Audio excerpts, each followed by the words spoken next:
In today's video, we're gonna be taking a look at the S-Magic Vista 1 mini PC and find out if this mini PC can actually be used for live streaming, obviously using OBS. Now, the version that I have, it has the Intel N150 processor. It has 512 gig of SSD for storage, and it comes with Windows 11 with 16 gig of RAM. So it's not bad. And just to let you know, guys, this mini PC, after testing it, for sure, if you're looking for something that you can use for browsing, you know, like normal office work, Zoom calls, and just normal stuff without considering live streaming and things like that, obviously this is gonna be more than capable. However, when it comes to live streaming and video kind of stuff, usually mini PCs, they tend not to do so well. So I'm gonna try to test it for you guys and show you the results.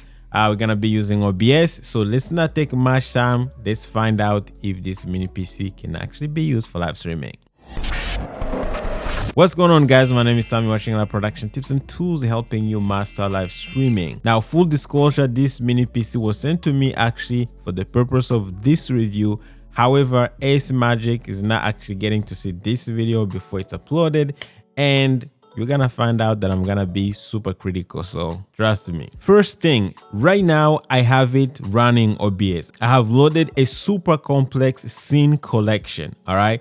And that includes, you know, some animated graphics. It includes a lot of video playback. And if I can just show you guys, and right now I'm streaming and recording at the same time. And so far, if you can see, I have some stats open here. You can see that it's actually still handling it. No dropped frames, no rendering issues. Obviously, I'm gonna show you it's not perfect, but so far, so good. All right.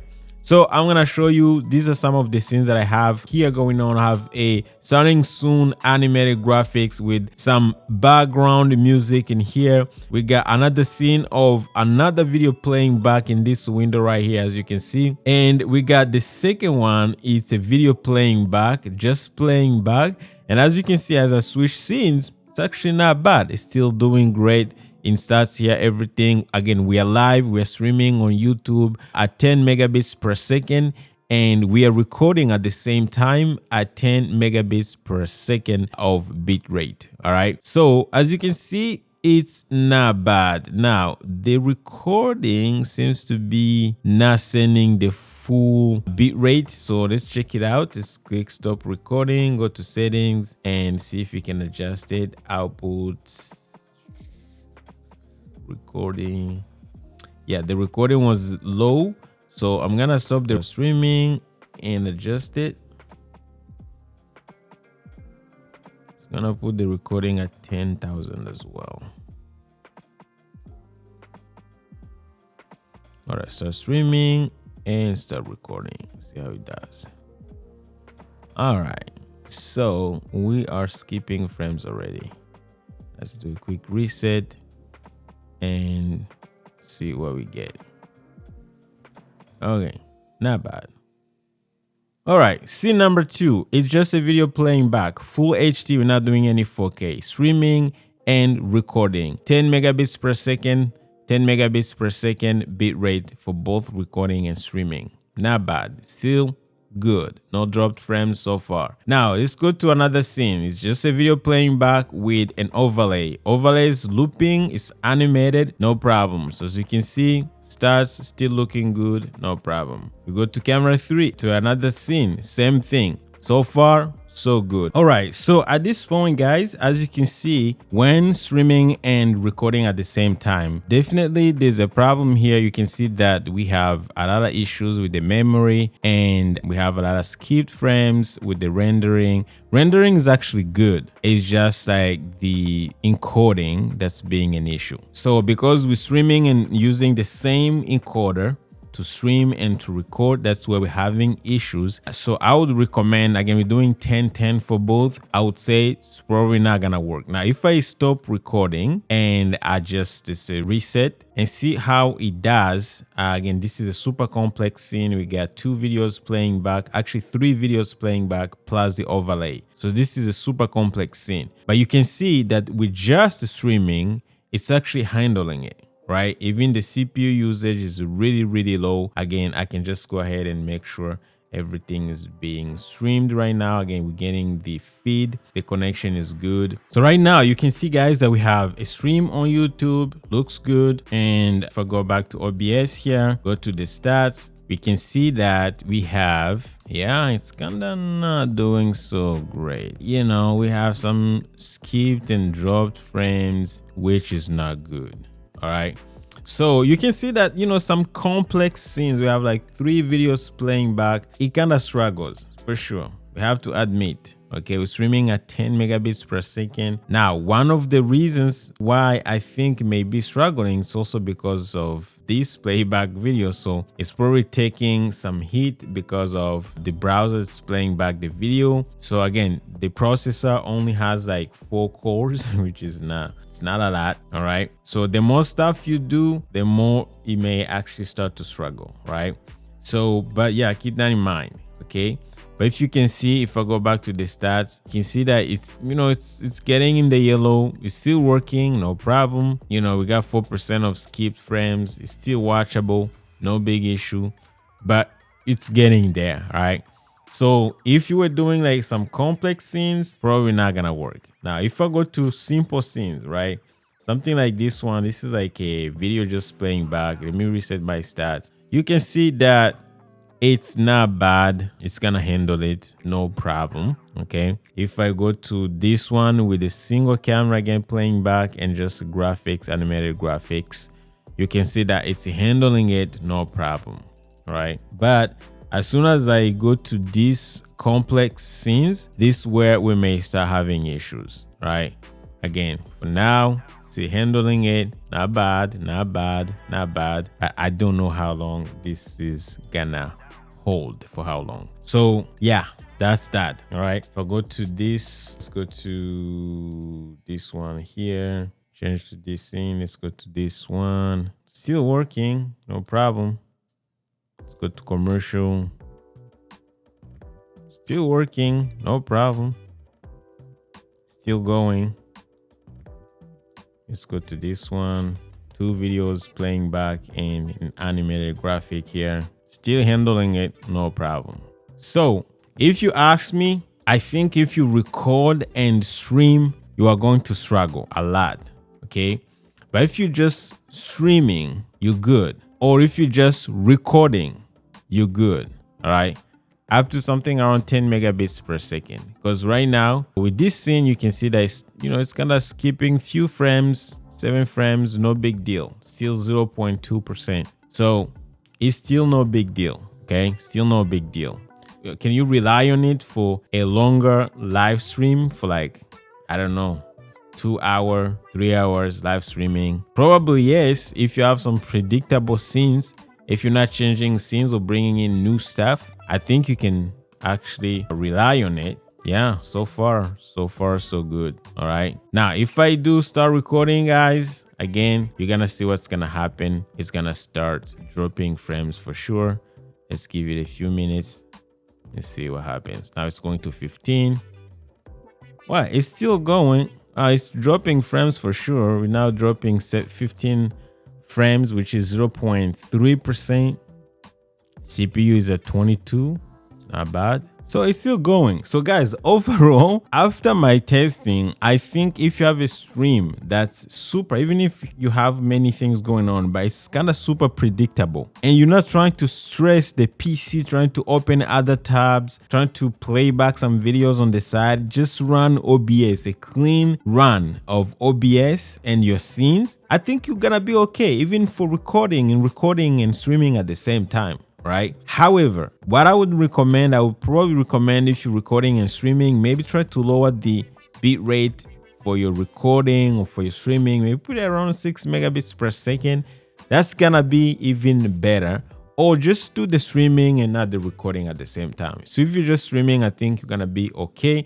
Now, this is what I have. Before I go to the next test, which is gonna be me involving maybe a webcam if we're doing like a normal stream to something like YouTube and maybe you're sharing your screen. Something really simple that you would do as a creator. I'm gonna do that test and see what we get, and obviously I'm gonna go through the settings as well in OBS. But before we get to it, I just want to show you guys what you get in the box when you buy this mini PC. As you can see, it's just a mini PC, the user guide, a small HDMI cable, in this little bracket to be able to attach on the back of your monitor if you need to do that. Now you don't have to do it. Also, you can see that you have a lot of ports, including HDMI. It can give you output up to 4K. By the way, you got display port, you got about 4 USB, including high-speed USB ports, and you got Ethernet, which is pretty cool. You got an audio output jack to monitor your audio with headphones or speakers. And on the side here, you see like it has a lot of,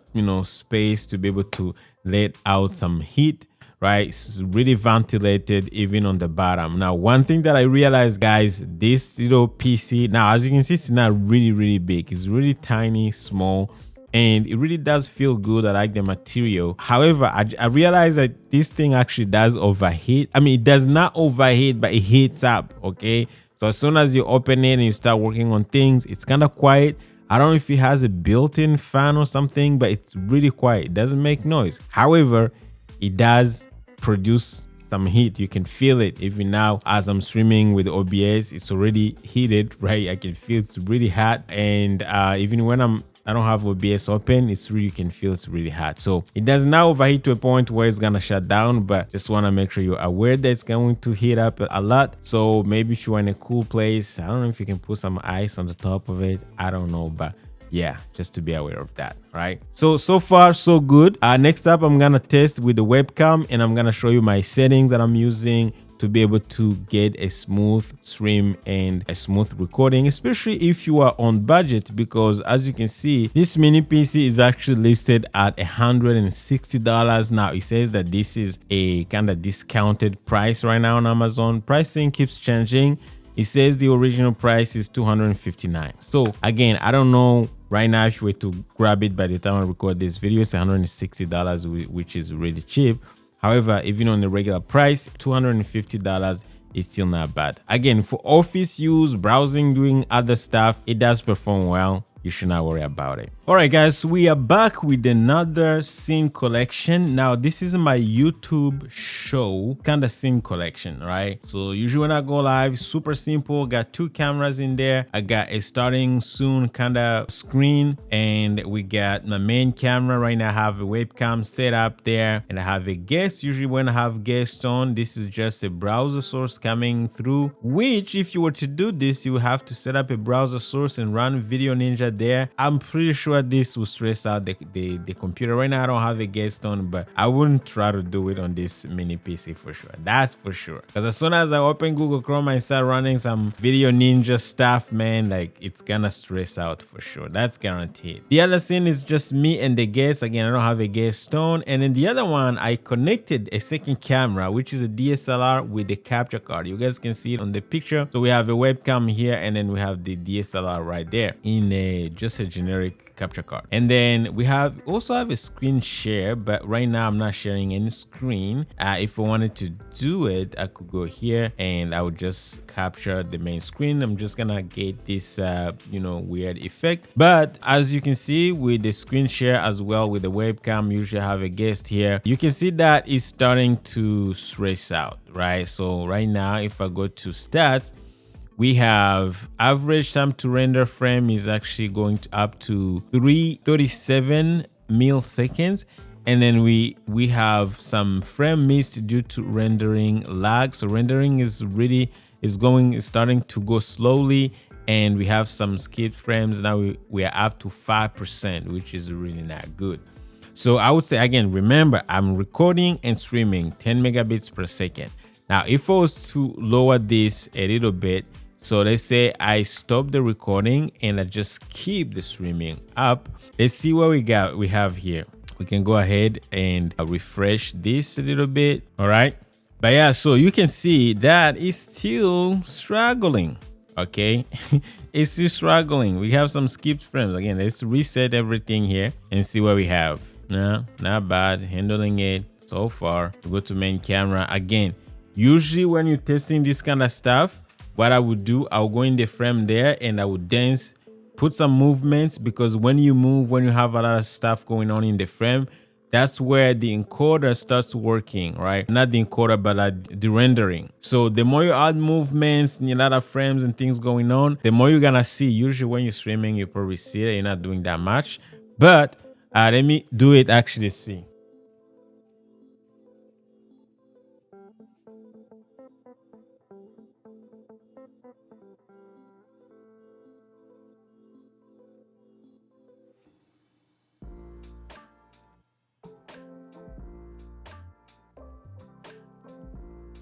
All right, so as you can see, with all the movements, nothing really happened. CPU still at 10%. And again, nothing happened. So far, so good. We're just streaming. I go to the other scene. There's nothing there. This is nothing here. And to the other camera as well. Again, there's not a lot going on that camera. However, you can see that it's still not a problem. Let's go to screen share. This is gonna have a little bit of stuff going on, but again, it's just capturing the same stuff. But as you can see, this one is starting to struggle when I go to screen share. So I don't know, it's because the screen is 4K, and as you can see, I'm not even moving. I'm not doing anything on screen right now other than this OBS that's running on it. But you can see that as soon as I do the screen share now, it's going crazy. Everything's going raid. All right, so and I'm only streaming. All right, so guys, you can see it's not easy, it's not easy, it's not easy. All right, so yeah, that's what it is. All right, even if I reset, try again, see, screen share, not handling it. It's not handling the screen share. All right, so yeah, that's that. If you go to the main camera again, better. Welcome screen, still better. All right, so conclusion, guys, can this mini PC be used for live streaming or recording content? The answer is yes and no, or the answer is it depends. Okay, so if you're doing some heavy streaming and you have a lot of things going on, obviously forget about 4K. 1080 30 frames per second or 720 30 frames per second would be the ideal. Okay, and would it work for some projects? Depending on how complex your scenes are, it may work. Would I use this on a project where I'm getting paid? The answer is no. I would be scared. I wouldn't even try, because as soon as you run OBS and try to run any other thing on the side, it goes crazy. Would I stream and record? I think yes, you can stream and record with it. However, you may have to reduce the bit rate. You may have not to do 10 megabits per second like what I was doing. Maybe stream at 60 megabits per second and record maybe at 6 megabits per second, or you can try 10. I mean, you will have to test and see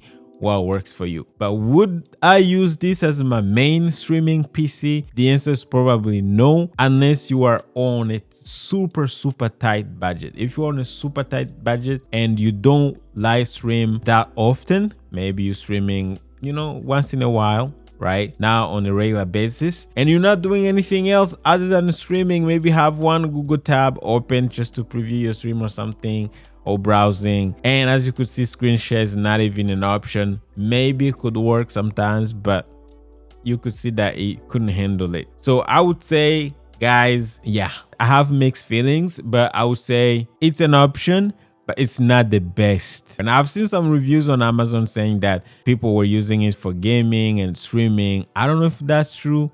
It's probably true. I don't know. I can speak for myself and what I've seen and what I've shown you guys. You can see the stats, right? Like for some scenes, it works. If you're just doing talking head, like, just have a webcam or a mirrorless with just a capture card. I mean, it seems to be working for both recording and streaming. But as soon as you add some other stuff, and you can start struggling. So depending on your case, again, guys, okay, you gotta decide for yourself. The purpose of this video is just to show you if it works or not, okay? But either way, if you wanna see the settings that I was using, by the way, let me show you before I end the video. It's been a long video, but let me show you. So video, obviously output, if I go to video, I'm doing 1920 by 1080, and then for output, I have the streaming is set to video encoder. I'm using the quick sync, so you have multiple options here, but I was using QuickSync H264. This is the GPU graphics card that's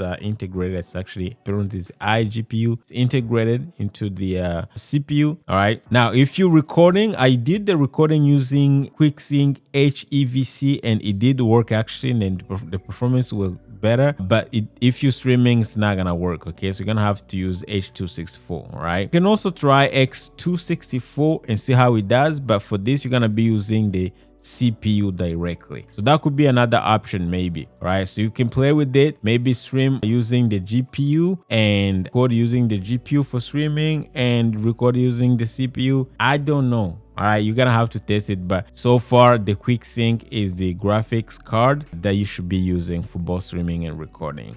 All right, other than that, I was using a bit rate of 10,000. Again, you can decrease it, and everything else you can just copy what I have here. Same here on the recording, QuickSync H264, and I'm actually using CBR obviously, and I'm using 10,000 kbps.